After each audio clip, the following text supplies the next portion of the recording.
After the crash, the Korean Mafia boss was left to die on the roadside.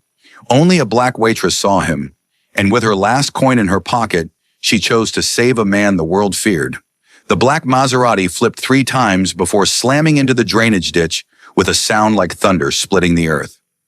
Imani Brooks watched it happen in slow motion from the bus stop across the street. Metal twisting, glass exploding into diamond rain. The vehicle finally settling upside down in murky water that immediately began filling the interior.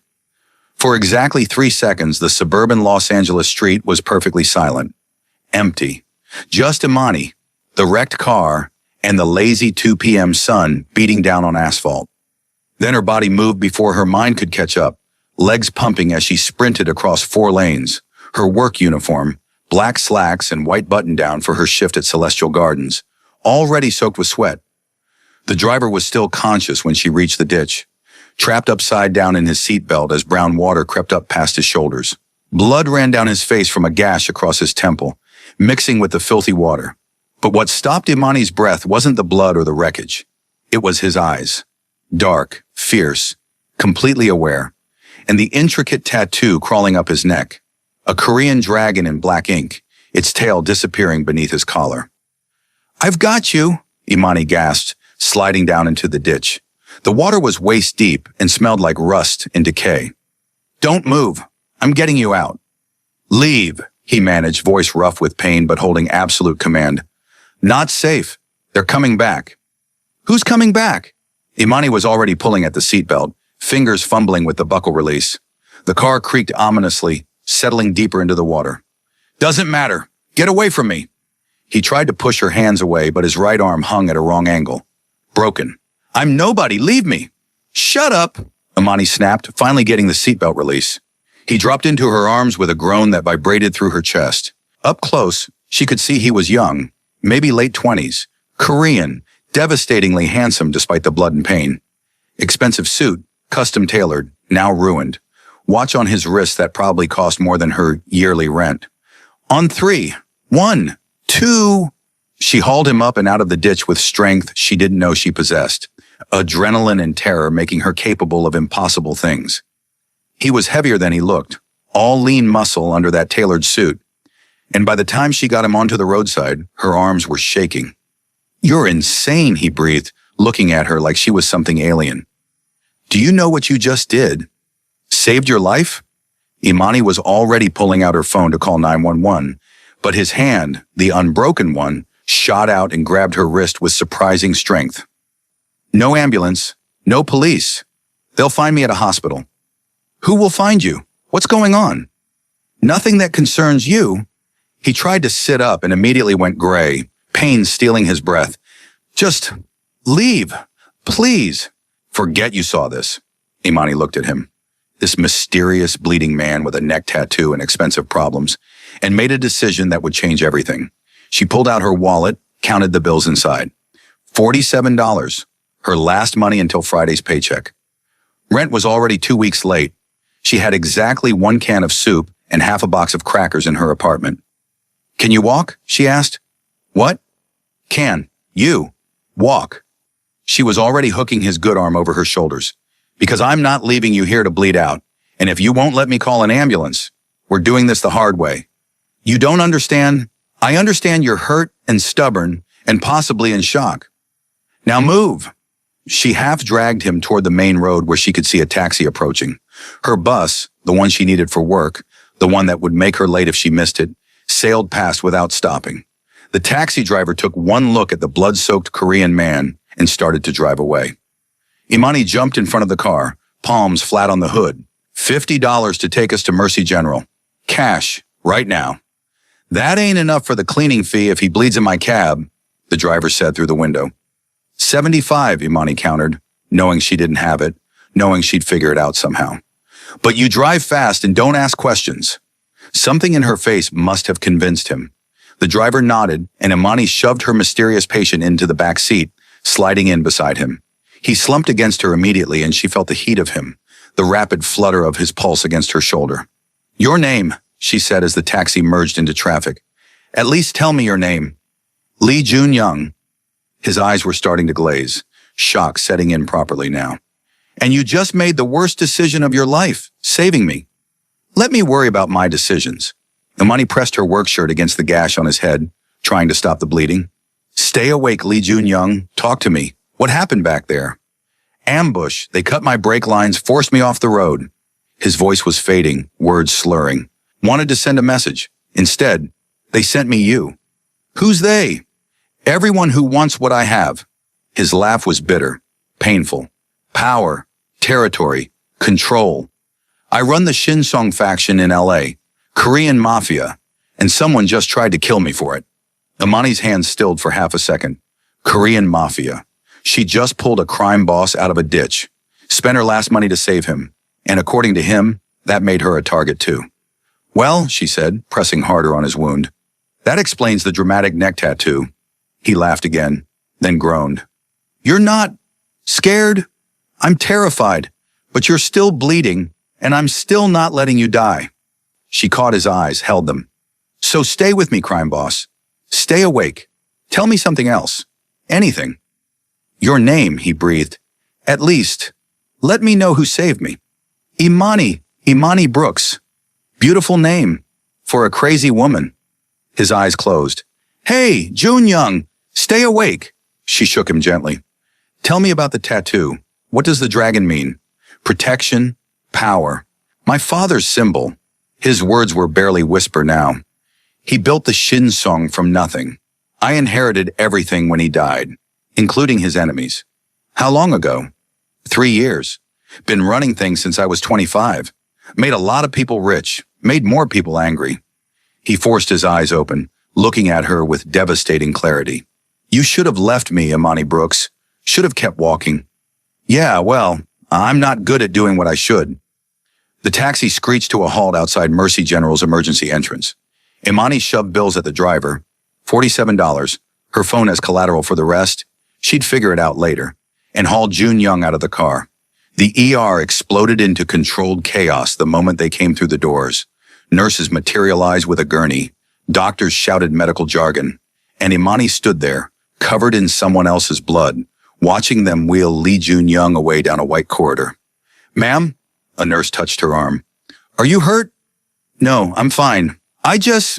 Imani looked down at her ruined work clothes, at her empty wallet, at her phone left in some taxi driver's cup holder. I need to make a call. She used the hospital phone to call Celestial Gardens. Her manager, Marcus, picking up on the third ring. Marcus, it's Imani. I'm not going to make my shift. There was an accident. I had to. You're already 2 hours late, Brooks. This is the third time this month. I know, I'm sorry, but someone was hurt and I had to help. I don't care if the president was hurt. You're fired. Clear out your locker tomorrow. The line went dead. Imani stood there, phone pressed to her ear, trying to process what just happened.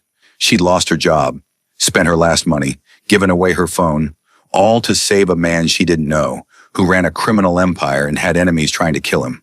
Brilliant, Imani, she muttered. Absolutely brilliant life choices. Ms. Brooks? A doctor appeared, young and tired looking. You came in with Lee Jun-young? Is he okay? Concussion, 3 broken ribs, fractured ulna, severe lacerations. But he'll live, thanks to you getting him here so fast. The doctor studied her curiously. He's asking for you. Won't let us treat him properly until he sees you're still here. I'm still here.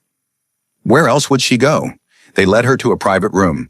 Emergency rooms didn't usually have private rooms, but apparently Lee Jun-young had made arrangements, where he lay propped up in a hospital bed, right arm in a cast, head bandaged, but eyes clear and focused. You stayed, he said. You're welcome, by the way. Imani crossed her arms. For the saving your life thing. I didn't ask you to save me. And yet here you are, alive. You're terrible at gratitude. The corner of his mouth twitched, almost a smile. My people are coming.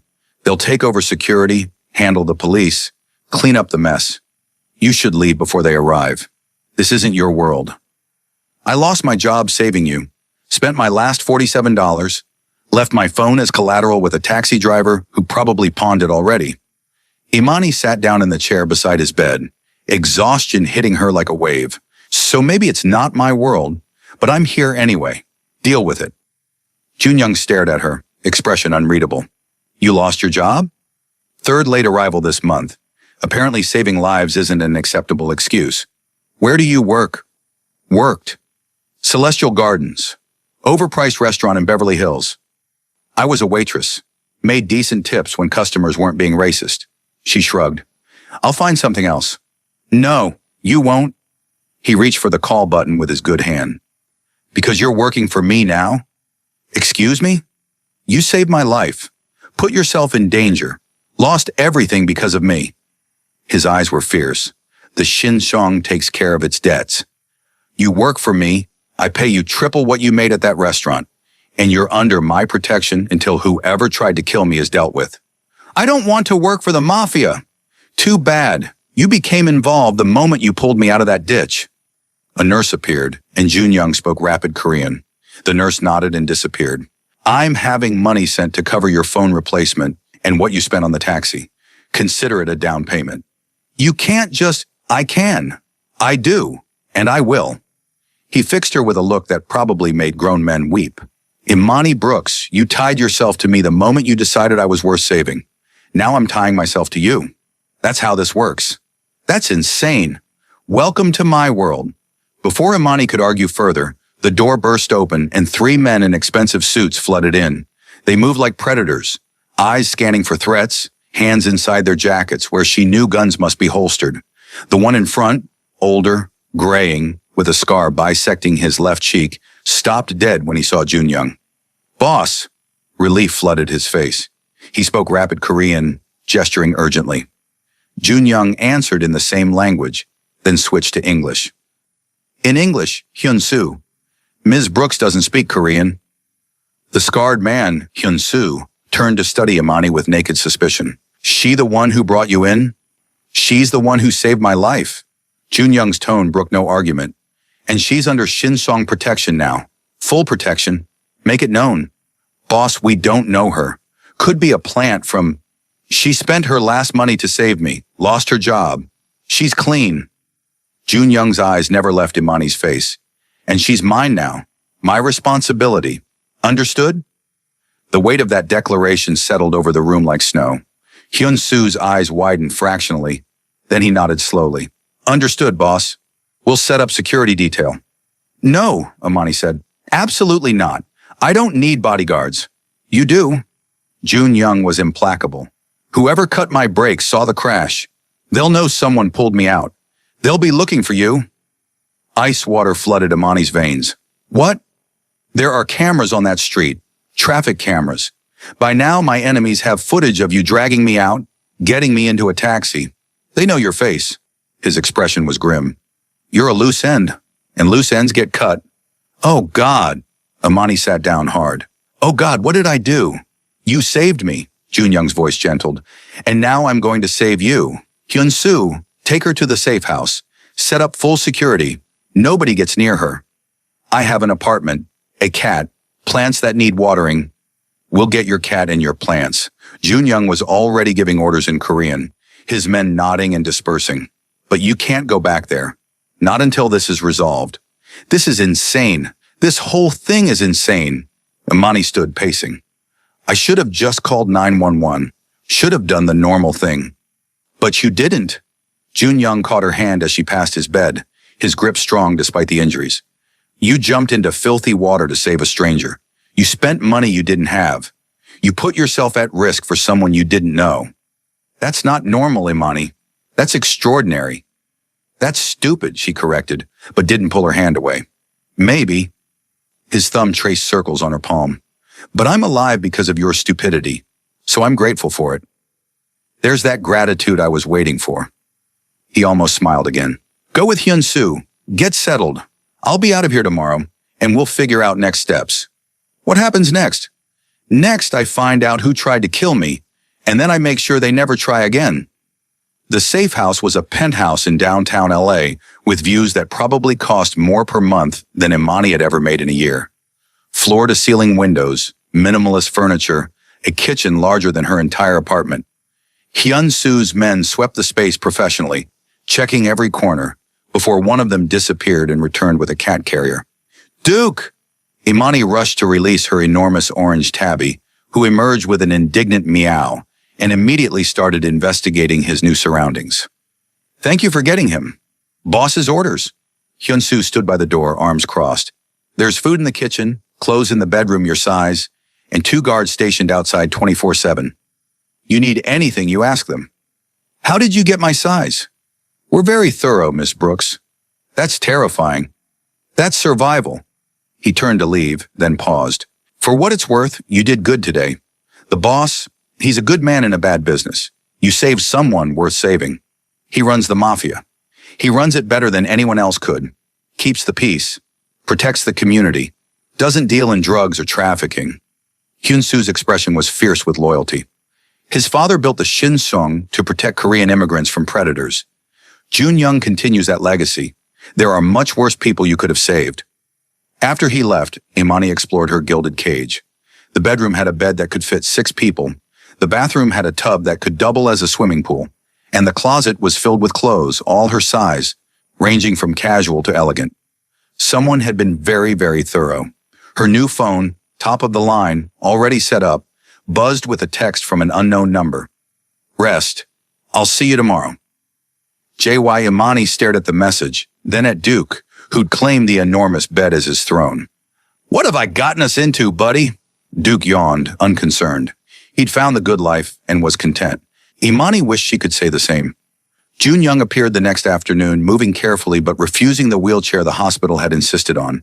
He looked different in casual clothes, black jeans, a dark gray sweater that somehow made his neck tattoo more prominent. Still dangerous but more accessible. Human. "You came," Imani said from where she'd been stress baking in the penthouse kitchen. Cookies covered every available surface. "I said I would." He surveyed the cookie invasion with raised eyebrows. "Nervous baker? Stress baker. There's a difference." She handed him a chocolate chip cookie. "How are you feeling?" "Like I flipped a car 3 times and broke several bones." He bit into the cookie and his eyes widened. "This is incredible. My grandmother's recipe. Baking helps me think." "And what are you thinking about?" "How I'm unemployed, living in a stranger's penthouse, under guard because I saved a crime boss, and somehow this is my life now." She leaned against the counter. "Also, whether I should be more terrified or more angry. Both are valid." Jun-young moved into the kitchen, his kitchen, she reminded herself, and poured coffee with his good hand. "I have a proposition for you. I already told you I'm not working for the Mafia. Not for the Mafia, for me." He set down his cup. "I own legitimate businesses, restaurants, nightclubs, real estate, all completely legal. I need someone I can trust, someone outside the organization to help manage the hospitality division. You barely know me. I know you're brave enough to jump into a ditch for a stranger, resourceful enough to get me to a hospital with $47, stubborn enough to argue with a crime boss in a hospital bed." His eyes held hers. "And I know you make incredible cookies. That's more than I know about most people I work with. This is crazy. Yes, but you need a job. I need someone I can trust, and we're already tangled together whether we like it or not." He took another cookie. "Besides, you'd be doing me a favor. Most of my people are terrified of me. You're not." "I'm absolutely terrified of you. But you argue anyway. That's the difference." Imani studied him. This complicated, dangerous man who'd crashed into her life. Literally. "If I say yes, I want things clear. I'm not involved in anything illegal. I don't want to know about the Mafia stuff. I'm just managing restaurants." "Agreed. And I live here until it's safe. Then I get my own place." "Agreed. Though you're welcome to stay as long as you like." Duke seems to have claimed the master bedroom. Despite everything, Imani laughed. "He's an opportunist. Smart cat." Jun-young extended his uninjured hand. "Do we have a deal, Imani Brooks?" She looked at his hand, at the tattoo creeping up his neck, at eyes that held shadows and secrets. And she thought about her empty bank account, her lost job, the way he'd looked at her like she was someone worth protecting. "Deal," she said, taking his hand. "But if this goes sideways, I'm blaming you entirely." "Fair enough." His grip was warm, solid. "Welcome to the organization, Ms. Brooks." "I thought this was separate from the organization." "Technically, but let's be honest. Nothing in my life is ever truly separate." The next 2 weeks fell into an unexpected rhythm. Jun-young worked from the penthouse while recovering, conducting meetings via video call and encrypted messages. Imani dove into managing his hospitality division. 3 upscale restaurants, 2 nightclubs, and a boutique hotel, discovering she had a natural talent for organization and problem solving. They orbited each other carefully. Professional during the day, when Jun Young's various lieutenants came and went with reports and requests. But in the evenings, when it was just them and Duke in the sprawling city lights, something else emerged. "Tell me about your family," Jun Young said one night over the dinner Imani had cooked, her mother's recipe for jerk chicken, which had him groaning with appreciation. "Mom's a nurse. Dad's a mechanic. 2 younger brothers who think I'm crazy for moving to LA. Imani sipped her wine. "They wanted me to stay in Atlanta, find a nice man, have babies. Traditional stuff. But you wanted something different. I wanted to see if I could make it on my own, prove I was more than just what everyone expected." She smiled wryly. "Instead, I've been barely surviving for 3 years, until I pulled a crime boss out of a ditch. Best decision you ever made. Worst decision I ever made. We'll see." His eyes held hers across the table. "What about relationships? Boyfriend angry you're living with another man?" "No boyfriend. Last one decided I was too ambitious, too independent, too much." Imani shrugged. "You? No one. Can't risk it in my position. Women who date me become targets. It's not fair to them. So you're alone. I have my organization. My men. That's enough." "Is it?" Imani challenged gently. "Because you look pretty lonely to me." Jun Young's expression shifted, something vulnerable flickering across his face before he shuddered it. "Loneliness is safer than loss. I watched my father die because he loved my mother too much to see her betrayal. Love makes you weak. Your mother betrayed him? Set him up for an ambush. Got paid by a rival faction." His voice was flat, emotionless. "I was 25. Had to take over immediately, prove I was strong enough to lead. Had to execute her for the betrayal in front of everyone." "Oh my God!" Imani reached across the table instinctively. "Jun Young, I'm so sorry." "Don't be. She made her choice." But he didn't pull his hand away from hers. "That's when I learned that love is a weapon people use against you. Better to stay alone." "That's the saddest thing I've ever heard." "That's reality." His thumb traced patterns on her palm. "But then you came along and complicated everything." "How?" "Because you saved me without knowing who I was, without wanting anything in return. You just cared." His eyes searched hers. "When was the last time someone cared whether I lived or died without it being about what I could do for them? Maybe you're surrounded by the wrong people." "Maybe I am." He stood wincing slightly. The ribs still hurt. And Imani rose with him. They were close now, close enough that she could see gold flecks in his dark eyes, could smell his cologne, could feel the heat radiating from him. "Imani," he said softly, "you should know something. Whoever tried to kill me, we still haven't found them, which means you're still in danger." "I know. And being near me makes you more of a target, not less. I know that too. So why are you still here?" Imani met his gaze steadily. "Because maybe I'm tired of safe. Maybe I'm tired of small dreams and smaller lives. Maybe pulling you out of that ditch woke something up in me. Or maybe you have a savior complex. Maybe," she smiled, "or maybe you're worth saving." He kissed her then, soft and careful, mindful of his injuries but unable to resist any longer. And Imani kissed him back, tasting coffee and danger, and the promise of something that terrified and thrilled her in equal measure. When they broke apart, both breathing hard, Jun Young rested his forehead against hers. "This is a bad idea. Terrible idea. You could get hurt, killed. I could get hit by a bus tomorrow." "Imani, I'm serious."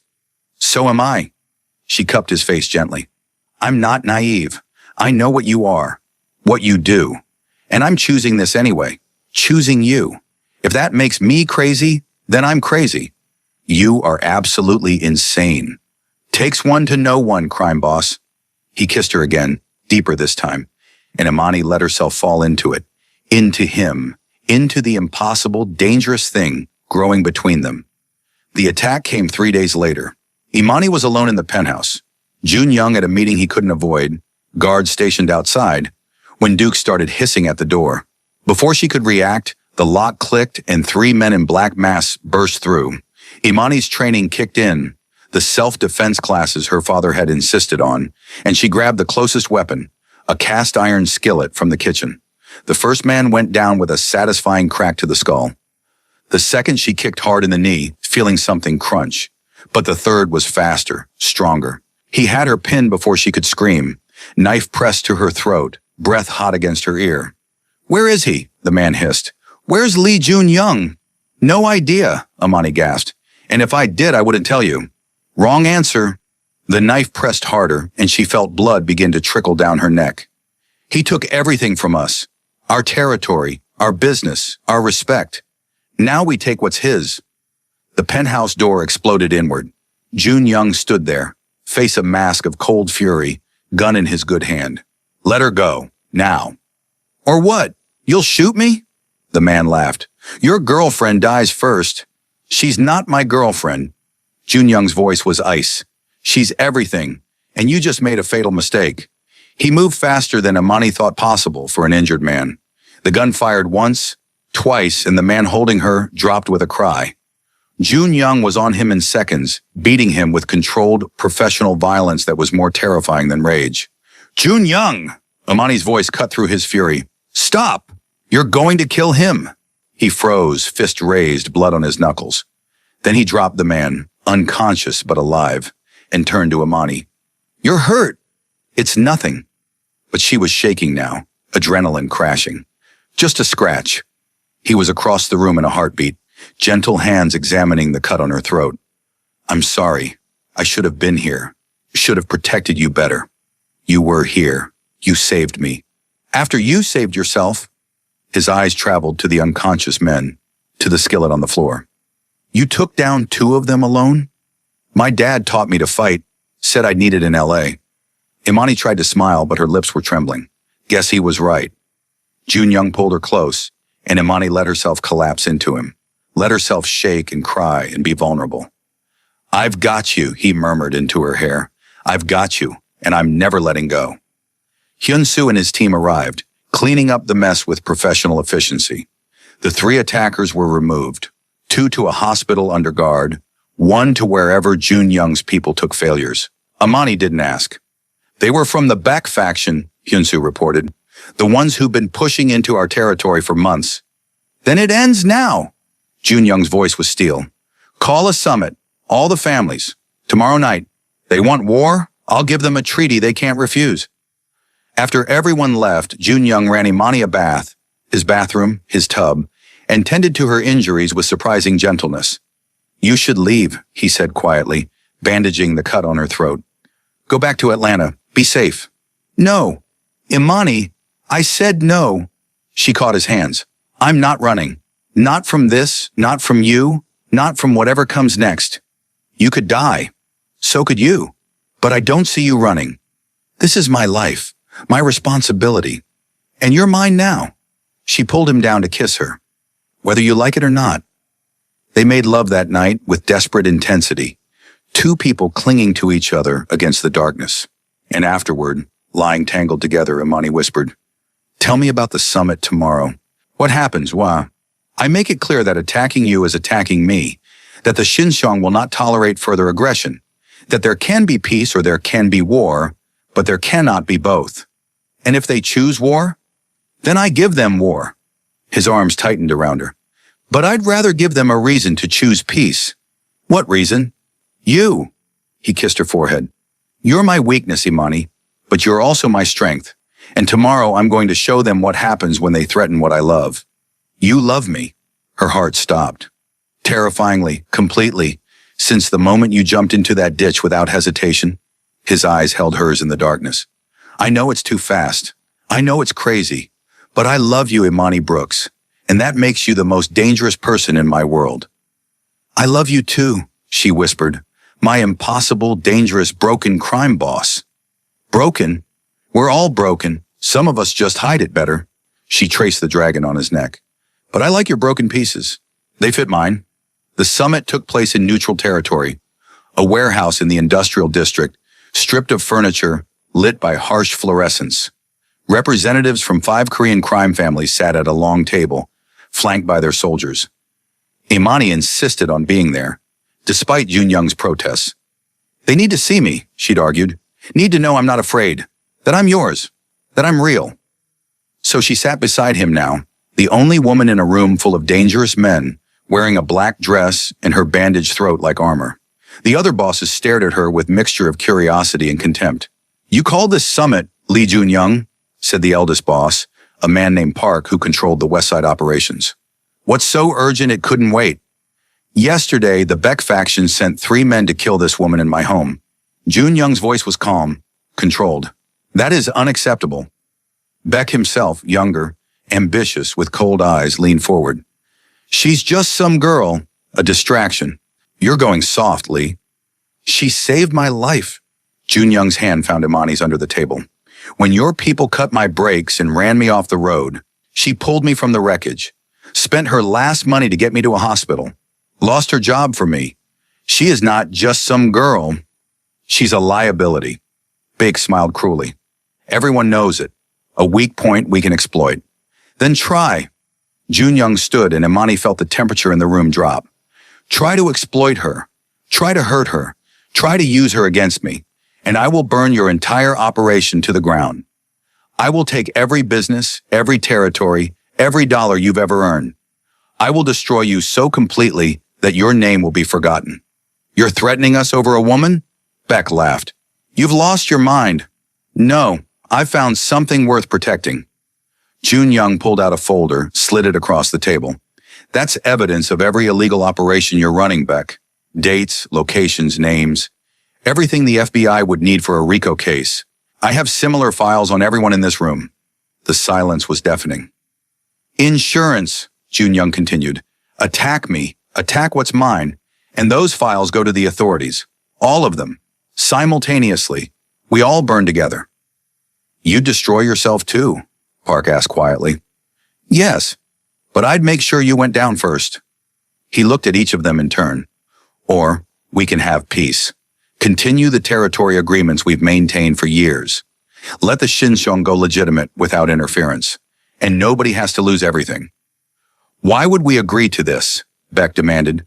Because war is expensive. Because the authorities are already watching us more closely. Because my legitimate businesses could benefit all of us if we work together instead of fighting. Jun-young's voice gentled slightly. My father built the Shinsong to protect our people.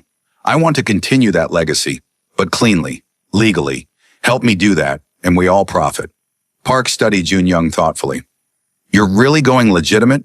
Yes. 5-year plan. Transitioning everything to legal operations. But I need time, and I need peace. And her?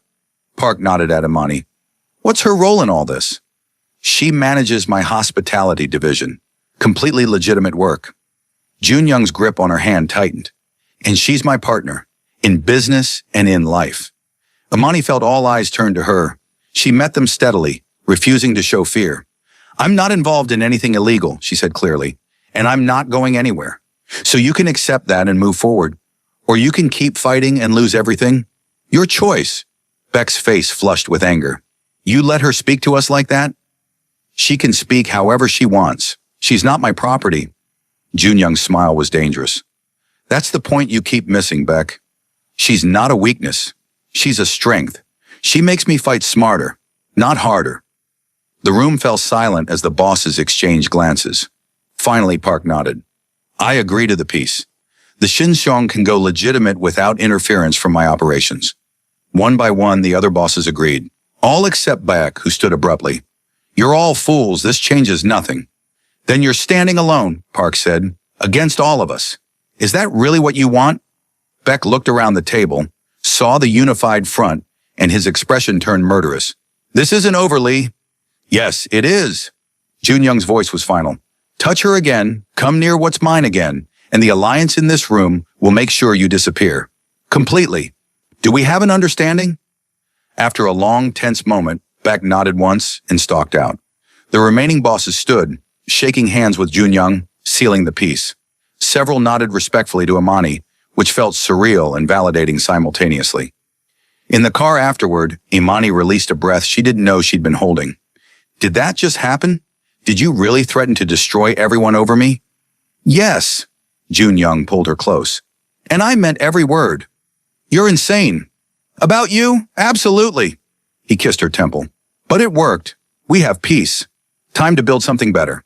And Beck? Will be handled. Quietly. His organization is already fracturing. Within a month, he'll be irrelevant. Imani should have been horrified by the casual way he discussed ending someone's power. Instead, she felt a rush of gratitude. He'd gone to war for her, risked everything, because she mattered to him. Thank you, she whispered. For what? For fighting for me? For making me feel like I'm worth fighting for. Imani? He cupped her face gently. You're worth everything. The war, the risk, the complete upending of my life. Everything. 6 months later, Imani stood in the kitchen of Jun Young's, their penthouse, stress baking again. But this time, it was happy stress. The kind that came from planning a future instead of surviving a present. The hospitality division was thriving under her management. They'd opened 2 new restaurants, both showcasing immigrant chefs and traditional cuisines.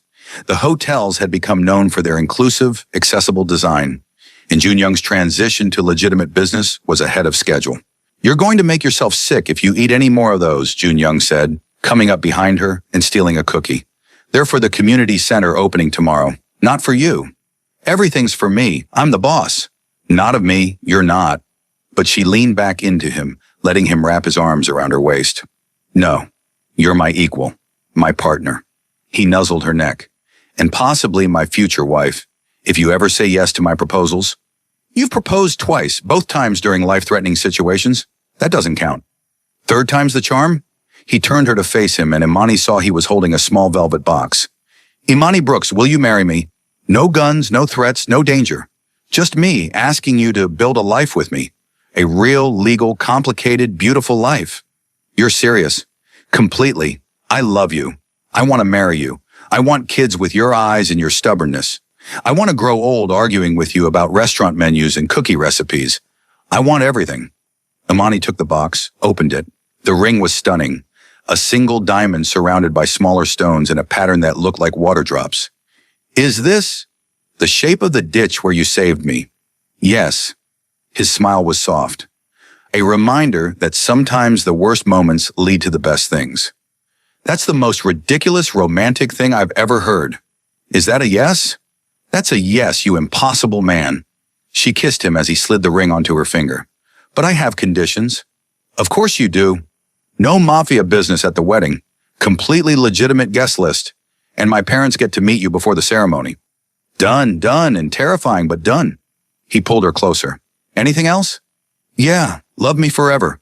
Even when I'm stress baking at 3 a.m. Even when I'm stubborn and impossible. Even when I make you crazy. Already do. Already am. Already will. His forehead rested against hers. You saved my life that day in the ditch, Imani. But you've been saving it every day since. Making me want to be better. Making me believe in things I thought were impossible. Like what? Like love. Like peace. Like the possibility that someone like me could have something good. His voice cracked slightly. Like the possibility that I deserve to be saved. You do deserve it. You always did. Imani kissed him softly. And I'll spend the rest of our lives proving it to you. The wedding happened 6 months later in a garden in Malibu, overlooking the ocean. Imani's family flew in from Atlanta, her father suspicious until Jun Young spent an entire afternoon talking cars with him. Her mother won over when he learned to make her jerk chicken recipe perfectly. The guest list was exactly as promised, completely legitimate. Restaurant staff, hotel employees, community members whose lives the Shinseong's charity programs had touched. No weapons, no soldiers, no shadow business. Just people celebrating love. Hyun-soo was there, retired now from active duty, but forever loyal. Mrs. Park from the Korean restaurant, where Jun Young had taken Imani on their first real date. Imani's former co-workers from Celestial Gardens, including Carmen, who'd learned sign language to communicate with Imani's deaf cousin. Imani walked down the aisle to her father's arm, wearing a dress that combined traditional Korean and African elements. Her mother's lace, her grandmother's pearls, silk the color of midnight. And when she reached Jun Young, saw his eyes fill with tears, she knew she'd made the right choice that day on the suburban road. I was dying in that ditch, Jun Young said during his vows, literally and figuratively, trapped in a life I hated, in a business that was killing me slowly. And then you jumped in without hesitation. You saved me when you had every reason to walk away. You chose me when I was at my lowest. His voice broke. Imani, you saw someone worth saving when I couldn't see it myself. You fought for me, stood by me, loved me through the impossible transition from who I was to who I want to be. And I promise to spend every day of the rest of my life being worthy of that gift, being the man you saw that day, being your partner in everything. I didn't know what I was saving, Imani said through her own tears. Didn't know you were a crime boss or that my life would change completely. I just knew I couldn't let you die, couldn't walk away from someone who needed help. She took his hands. But Jun Young, you saved me too. From a small life, small dreams, small existence. You made me believe I could be more than I thought possible. You fought for me, protected me, loved me fiercely.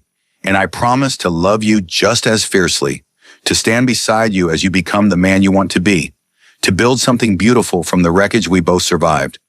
They kissed as husband and wife while the ocean crashed below and the sun set in glory. And Imani thought about $47, a stranger in a ditch, and a decision made in seconds that changed two lives forever. 2 years later, Imani stood in the newly opened Shinsong Community Center, a massive complex offering job training, childcare, education programs, and small business support for immigrant families. The project had taken 18 months and millions of dollars, but it was finally real. Your father would be proud, Imani said, finding Jun Young in the crowd of people touring the facilities. I think he would. Jun Young pulled her close, one hand resting on the gentle swell of her stomach, 5 months pregnant with their first child. He built the Shinsong to protect our people. This continues that mission, just better. Legal. That too. He kissed her temple. How are you feeling? Tired, happy, overwhelmed. She leaned into him. She's kicking. Want to feel? His hand moved to her stomach, and Imani watched his face transform with wonder when their daughter kicked against his palm. She's strong. She'd have to be with you as a father, and you as a mother. She's going to be unstoppable. They stood together, watching families explore the center, children laughing in the childcare area, adults signing up for English classes and job training. Everything they'd built from the wreckage of that day on the suburban road. Do you ever regret it? Jun Young asked quietly. Saving me that day? Your life would be so much simpler if you just kept walking. Simpler, maybe, but not better. Imani turned to face him fully. You gave me a life worth living, Jun Young. Purpose, love, partnership. You made me feel like I mattered, like what I did made a difference. You saved hundreds of people by saving me. Every person we employ, every family this center helps, every kid who gets a chance they wouldn't have had. That's all because you jumped into a ditch for a stranger. We saved them together. We built this together. He pulled her closer. Build everything together, and we'll keep building. For our daughter, for our community, for the future. Speaking of our daughter, Imani said, we need to agree on a name. I have a suggestion. If you say Dragon Princess, I'm divorcing you. He laughed, the sound free and genuine. No, I was thinking Grace. English and Korean both. Grace for what you showed me that day. For the mercy that changed everything. Imani felt tears prick her eyes. Grace Lee, I love it. Grace Brooks Lee, he corrected. She gets both our names, both our legacies, both our worlds. One world now, ours. They kissed softly, surrounded by the evidence of their impossible love story. A crime boss who'd chosen redemption. A waitress who'd chosen bravery. Two people who'd saved each other and built something beautiful from the wreckage. 5 years after that, Imani sat in the same penthouse kitchen where she'd stress-baked on her first night, watching her daughter Grace, now 4 years old, help her father make cookies. Their son, 2-year-old Marcus, named after Imani's father, banged on pots with wooden spoons in the corner. The Shinsong was now entirely legitimate. Jun Young's empire consisted of restaurants, hotels, real estate, and the community center network that had expanded to 5 locations across California. The criminal past was just that, past, buried, transformed into something that helped rather than hurt. Mama, taste! Grace ran over with a misshapen cookie, Jun Young's amused expression following her. It's perfect, baby. Imani took a bite, made exaggerated sounds of appreciation that made Grace giggle. Did Daddy teach you Grandma's recipe? Uh-huh. And he said you made these when you met, when you saved him. That's right. I stress-baked a lot in those days. What's stress-baking? Grace's eyes were wide with curiosity. It's when you're nervous or scared, so you make cookies to feel better. Were you scared of Daddy? Imani met Jun Young's eyes across the kitchen. A little. He was pretty intense. Still am, Jun Young said, scooping Marcus up before he could dump an entire bag of flour on himself. Your mother just got used to it. Tell me the story again, Grace demanded, settling into her favorite spot on Imani's lap. About how you met. Well, Imani began, smoothing her daughter's hair. Daddy had a very bad day. His car crashed, and he was hurt, and I happened to be walking by. And you saved him. I did, even though I didn't have much money, and it made me late for work, and I didn't know him at all. Because you're a hero, Grace said seriously. No, baby. I'm just someone who couldn't walk away from someone who needed help. That's what a hero is, Mama. Jun Young sat down beside them, Marcus climbing into his lap. Your mama's a hero. She saved me that day, and she keeps saving me every day after. How? Grace asked. By loving me even when I make mistakes. By being my partner when things are hard. By making me want to be better. He reached for Imani's hand. By showing me that sometimes the bravest thing you can do is jump into dirty water for a stranger. I'd jump in dirty water for you, Daddy, Grace declared. I know you would, sweetheart. You're brave like your mama. Later, after the kids were in bed and the penthouse was quiet, Imani and Jun Young stood at the floor-to-ceiling windows, looking out at the city lights. Do you remember what you said to me in the hospital? Imani asked. That I'd made the worst decision of my life saving you? I was wrong. You were. It was the best decision I ever made. She turned to face him. And I'd make it again, every single time. Even knowing everything that came after, the danger, the chaos, the complete upheaval of your life, especially knowing that, because all of it led to this. She gestured to the home they'd built, the life they'd created, to us, to Grace and Marcus, to something real and good and worth fighting for. I love you, Jun Young said simply, for jumping into that ditch, for staying when anyone sensible would have run, for building this life with me. I love you too, my impossible, complicated, formerly criminal husband who makes the best cookies and the most beautiful children. Formerly criminal. I like that distinction. Well, you are reformed. Mostly. Mostly? He raised an eyebrow. You still have that dragon tattoo. Still intimidate people without trying. Still move like you're ready for anything. She traced the tattoo on his neck. But now you use all that intensity for good, for our family, for the community. Because of you. Because you showed me there was another way. We showed each other. Imani kissed him softly. I saved you from that ditch. You saved me from a life half-lived. We're even. We're partners. We're family. They stood together as the city sparkled below. Two people who'd found each other in the wreckage. A waitress and a crime boss. A woman with $47 and a man with an empire. Both broken. Both brave.